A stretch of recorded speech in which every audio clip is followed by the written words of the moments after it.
Get him out of the cockpit, now!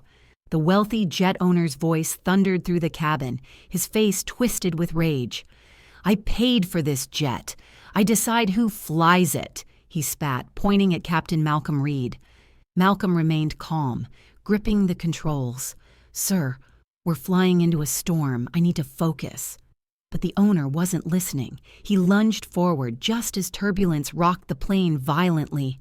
Gasps filled the cabin, the jet nosedived, and in that moment everyone realized Malcolm was the only one who could save them. What happens next? You won't believe it.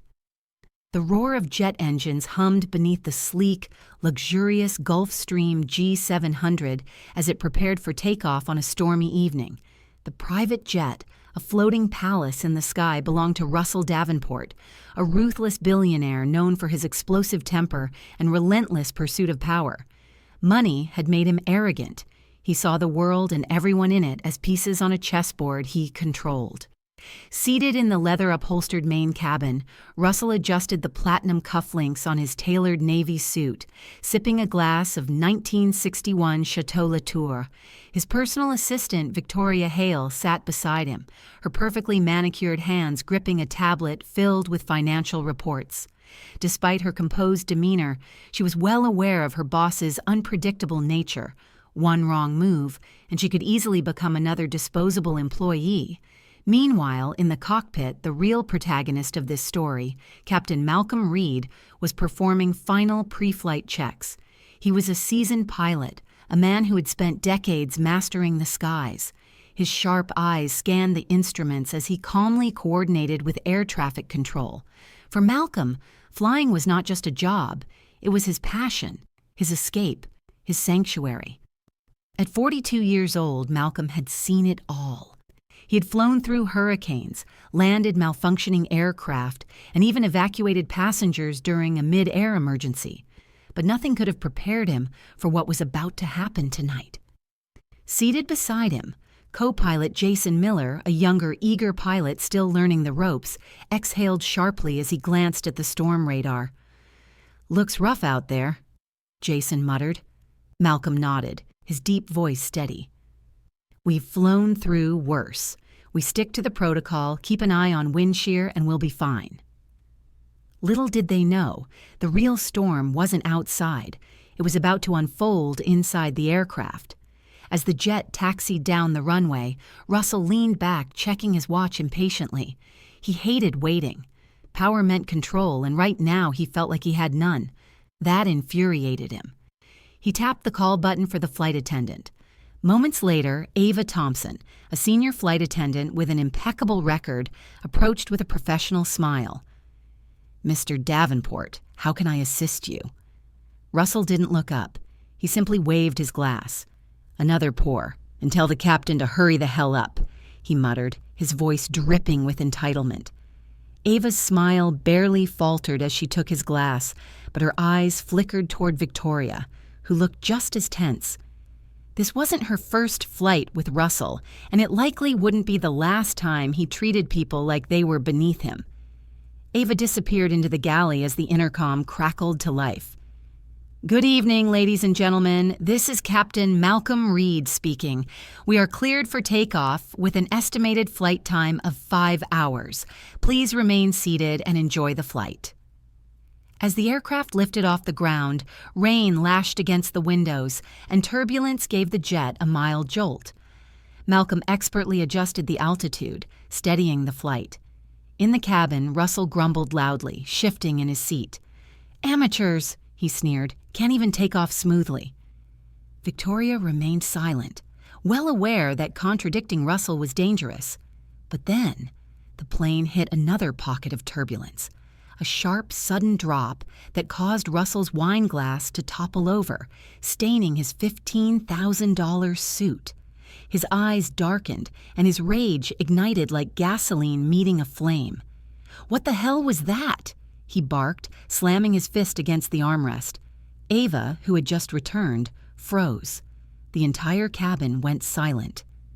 "Sir, it's just turbulence," she said carefully. Russell snapped his head toward her. "Number, this is incompetence!" he roared, unbuckling his seatbelt. Who's flying this damn plane? I want him out, now! Ava swallowed, trying to remain calm. Mr. Davenport, the pilot is highly experienced. Please remain seated for your safety. But Russell wasn't listening. He was already storming toward the cockpit. I own this jet! Russell burst into the cockpit, his presence like a hurricane. Malcolm turned, his expression unreadable, but Jason's eyes widened in shock. You! Russell pointed at Malcolm. You're fired! Get out of my cockpit! Malcolm's voice was calm, steady as steel. Sir, this is a restricted area. Please return to your seat. Russell's face contorted with fury. Do you have any idea who I am? I own this jet. I decide who flies it. Malcolm sighed, tightening his grip on the controls. Sir, there is a storm approaching. If I let go of this yoke for even a second, we could be in serious danger. Russell's eyes flashed with arrogance. Danger? The only danger here is an employee who doesn't know his place. Before Jason could stop him, Russell lunged forward, grabbing Malcolm by the shoulder. And at that exact moment, the plane was hit by the worst turbulence yet.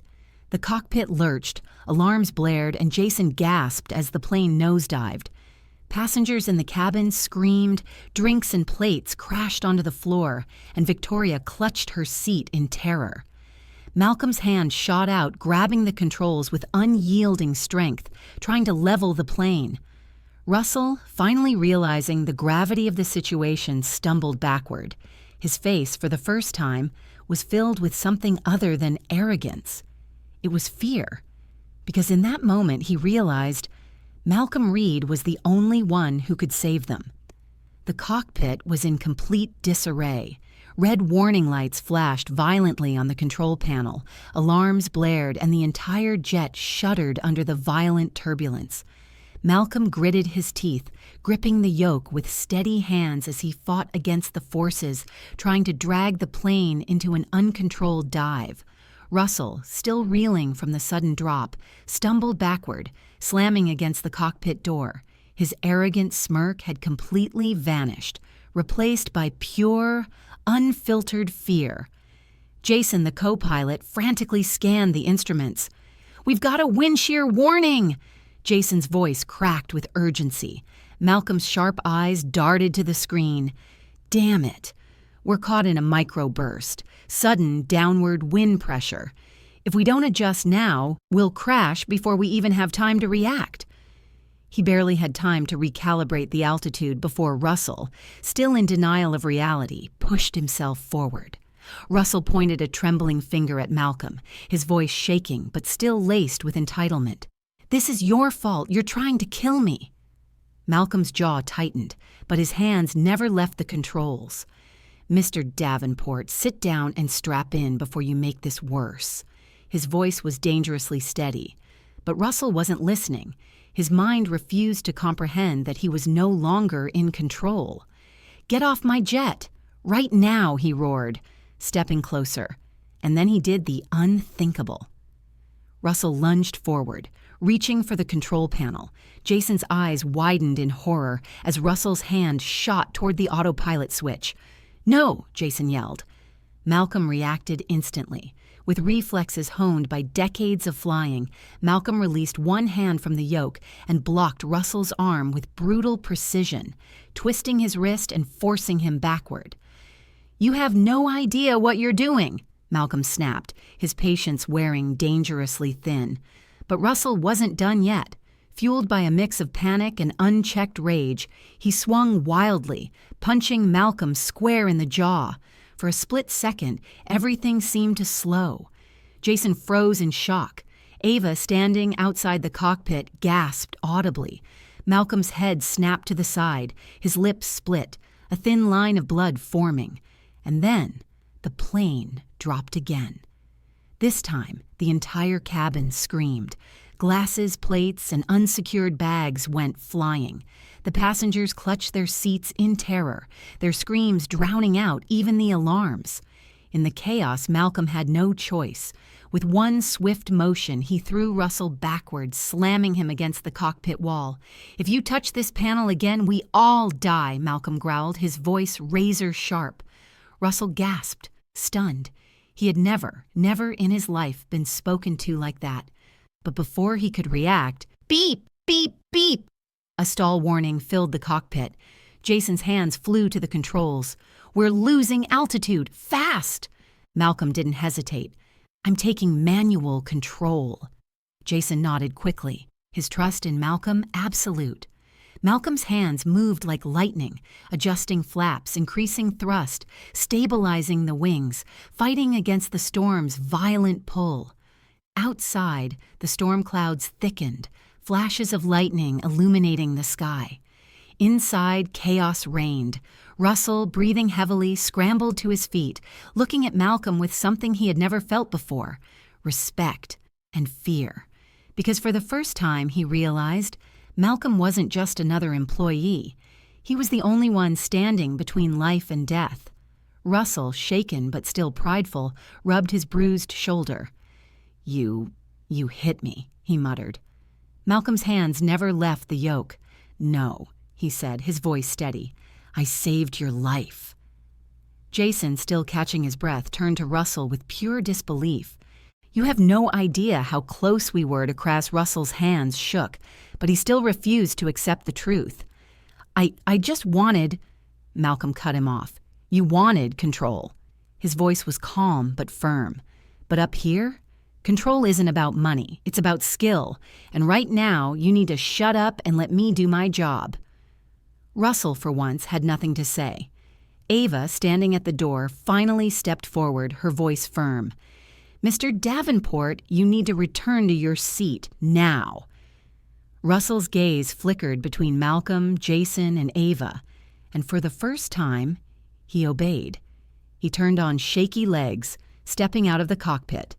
As the door closed behind him, a heavy silence filled the room. Jason let out a breath he didn't realize he was holding.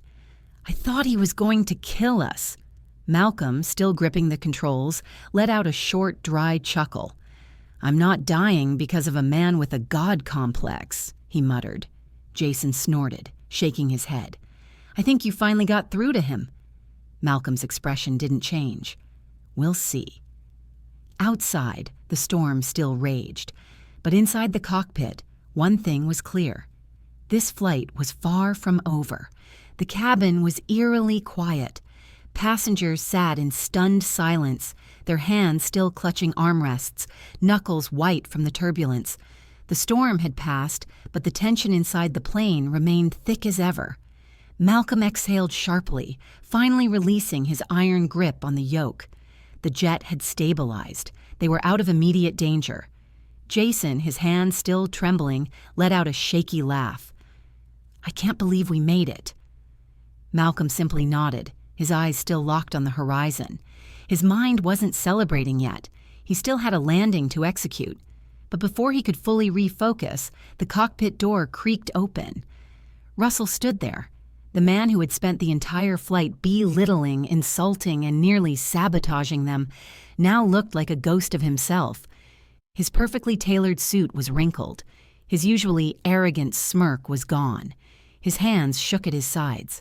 And for the first time since boarding, his eyes weren't filled with entitlement. They were filled with guilt. "Captain," he started, his voice uncharacteristically quiet. Malcolm didn't respond right away. He merely turned in his seat, arms crossed, waiting. Russell swallowed hard, looking down at the cockpit floor like a child about to confess to breaking something priceless. He hesitated. "I messed up." Jason blinked in shock. Even Ava, standing just outside, gasped slightly. No one had expected an apology. Russell licked his lips, his confidence completely shattered. I thought I was in control. I thought money meant power. But up there—" He looked toward the windshield, at the endless blue sky. "None of that mattered, did it?" Malcolm finally spoke, his voice calm but firm. "No," he said simply. "It didn't." Russell nodded slowly. I owe you my life. And I didn't just put myself at risk. I put everyone at risk. I don't expect forgiveness, but thank you." Jason let out a breath of disbelief. Malcolm studied Russell for a long moment. This was a man who had built his entire existence on dominating others, a man who never admitted fault, and yet here he was, humbled. "You want to thank me?" Malcolm finally said, his voice unreadable. Russell looked up, confused. "Then learn from this," Malcolm continued. "Remember what it felt like to be powerless, to put your life in someone else's hands and hope they knew what they were doing. Because next time you step on a plane, Mr. Davenport, the person flying might not be as patient as I was." Russell swallowed again, nodding. "I will." And for once, Malcolm believed him. This wasn't just a flight. It was a lesson in humility. The plane touched down smoothly on the runway. Passengers burst into applause, some even crying in relief. They had survived. As Malcolm and Jason powered down the cockpit, the weight of everything that had happened finally settled in. Jason turned to Malcolm, shaking his head with admiration. "You just put a billionaire in his place." Malcolm smirked. "Someone had to." As the crew and passengers disembarked, Malcolm stepped into the aisle, shaking hands with relieved travelers. And then he saw him, Russell Davenport, standing at the exit, waiting. He wasn't leaving first like he usually would. He was waiting for Malcolm. When Malcolm approached, Russell extended his hand, not as a CEO, not as a man who thought he ruled the world, but as a person who had been humbled. Malcolm hesitated for half a second. Then slowly, he shook Russell's hand, and in that moment, everything had changed. As Malcolm stepped off the plane, he took a deep breath, letting the crisp airport air wash over him. The journey had been turbulent, not just in the skies, but in the power dynamics between himself and Russell Davenport. For years, men like Russell had controlled the world from their high-rise offices, believing their wealth made them untouchable. But today, at 30,000 feet in the air, power had shifted. Russell stood at the terminal, watching Malcolm with an expression that was no longer smug or entitled. It was one of respect, and maybe, just maybe, change. "I meant what I said," Russell muttered as Malcolm walked past him. "I'll never forget this." Malcolm paused, looking at him for a long moment. "Good," he said simply, "because next time you might not get a second chance." Russell nodded, his jaw tight. He understood. As Malcolm walked away, Jason jogged up beside him, shaking his head in disbelief. "Man, I don't know how you kept your cool up there. If it were me, I would have thrown him out mid-air." Malcolm chuckled. "That's the difference between power and control," he said. "Some people let power blind them. The real strength, that comes from knowing when to fight and when to let the lesson sink in." Jason exhaled, nodding in understanding. As the two disappeared into the bustling airport crowd, Malcolm knew one thing for sure. He didn't just land a plane today. He landed a lesson that would last a lifetime. Power isn't about money. It's about how you use it. Respect isn't given. It's earned. And true leadership isn't about control. It's about knowing when to stand firm and when to let others grow. Did this story move you? Then don't miss out on more powerful lessons like this. Hit that subscribe button and turn on notifications so you never miss a new video. Like, comment, and share, because some lessons deserve to be heard by everyone. And remember, sometimes the real turbulence in life isn't in the skies, but in the choices we make.